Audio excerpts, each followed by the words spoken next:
So far on Wiki's Worst Albums, I've looked at someone who enlisted some famous friends, or should I say former friends, and an early disowned project by one of America's most recognisable singer-songwriters. This time we go even bigger with the highest selling solo artist of all time, Elvis Presley. But he's also the only artist to appear twice on Wikipedia's list of music considered the worst. Now, I'm certainly not big on Elvis. I think very few people below the age of 40 are, as far as I can tell, but I'll try and not let my bias ruin this video. But these specific albums are going to make it really hard to do so, because one of these albums is an absolutely terrible idea that wouldn't work for most artists. And the other one, believe it or not, is supposed to be bad on purpose. Let's find out what I'm talking about and kick off this hunka Wiki's Worst Albums.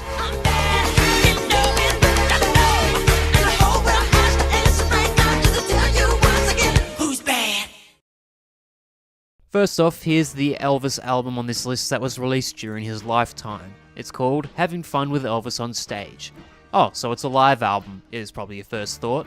And, well, technically I guess you're right. These are recordings from some of Elvis's concerts. Jimmy Guterman and Owen O'Donnell, in their book The Worst Rock and Roll Records of All Time, have this as the worst rock and roll album of all time. Though you could argue whether it counts at all, since there's a massive absence of rock and roll on this album. Notice the top right corner of the album cover where it says, "A talking album only." Yes, unlike most live albums, Having Fun with Elvis on Stage is just the bits recorded between the songs. Sometimes you can hear one or more of the backing musicians mucking about, and there's a lot of times where you can hear Elvis go, "well," which I think means they're about to start playing a song, except that on here, the song never comes. The reason the songs never come is because the rights to the songs all belong to Elvis's record label, RCA, and this album was the idea of his infamous manager, Colonel Tom Parker, and released on his own label, Boxcar Records, in order to make money from it himself. So essentially this was just a cash grab by Elvis's manager riding on the King's hype, despite it coming out in 1974, well past Elvis's peak and only 3 years before his death. But RCA did end up releasing it themselves, and it reached the Billboard 200, so it did grab a bit of cash. But sure enough, Elvis himself wasn't happy with it, so it soon went out of print. The way that each of these little recordings on the album are thrown together really adds to the cash grab feel.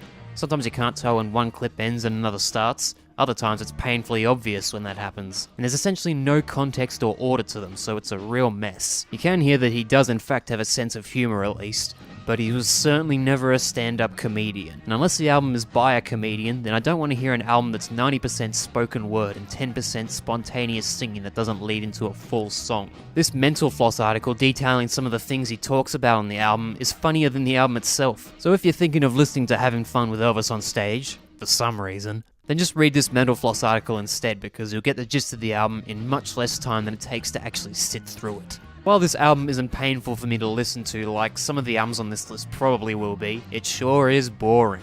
And the overall concept of it really puts the album in the gutter. So on my worst album scale, Having Fun with Elvis on Stage gets a 5, since it didn't make my ears bleed, but it also didn't do anything else at all.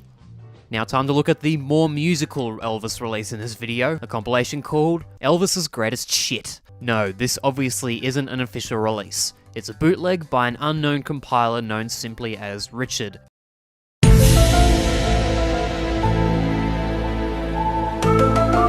He sure doesn't hold back with the album cover. A headshot of Elvis in his coffin. Is this even allowed on YouTube? With the caption, "Fat Dead Person." And among other things, there's this parody of the RCA Records logo. So I take it that Richard wasn't a huge fan of Elvis himself. The album features 22 songs, mostly ones that were performed for the various films he starred in the 1960s, which is already a bad sign in itself, because I don't think any of his movies have had any significant legacy. But more to the point, these songs are indeed pretty crap. Some of them are written around the most inane things. Often the title tells you all you need to know about it. There's Ito Eats, from the movie Blue Hawaii, about a Hawaiian man who eats a lot. Eat all the night and the day. Everybody eat all the night and the day. You have There's No Room to Rumba in a Sports Car, which appears to literally be the message of the whole song. Same with Dominic the Impotent Bull. Did these songs really need to be made? Even in the context of the films, I doubt they make much sense. Dominic, why are you stalling? Don't you hear love calling to you? Move, move, move your little foot do. There's a song about bloody shrimp, one where he sings about hating yoga, a song that's not much more than just listing the signs of the zodiac in a duet with Marilyn Manson. Wait, what the fuck? Oh, I see what I did. It says duet with Marilyn Mason, which it turns out is also wrong because her name's actually Marlon Mason. Well, that was a wild ride. Then again, a lot of things feel like a wild ride compared to listening to this album. Additionally, there's also a recording of his classic song Can't Help Falling in Love, except that he stuffs up the take. I meant shit. Hold it. I meant something. Hold it. Goddamn tamale. And a live version of Are You Lonesome Tonight, where he can't seem to take the song seriously anymore. Play plus tags. You read your lines so cleverly and never missed a cue.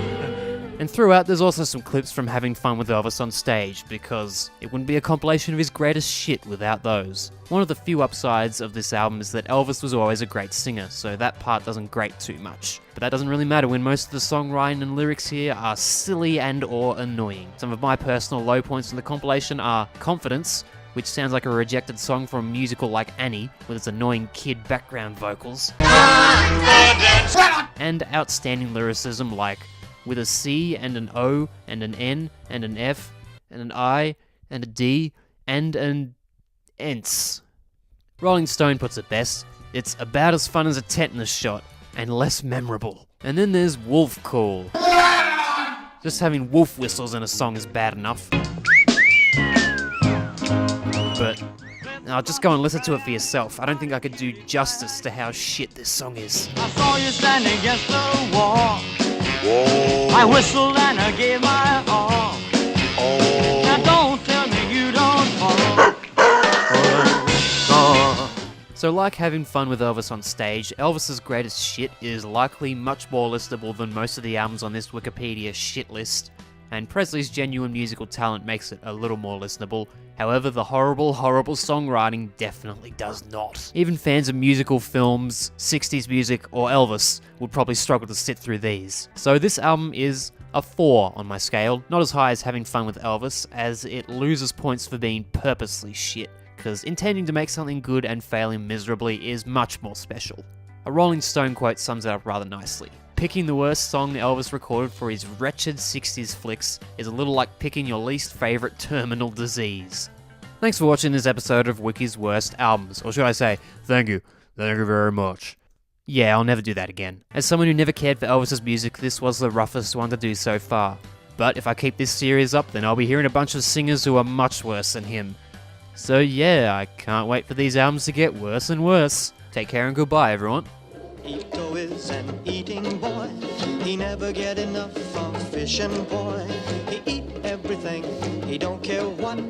He even eat the shell from the coconut. Eat, eat all the night and the day.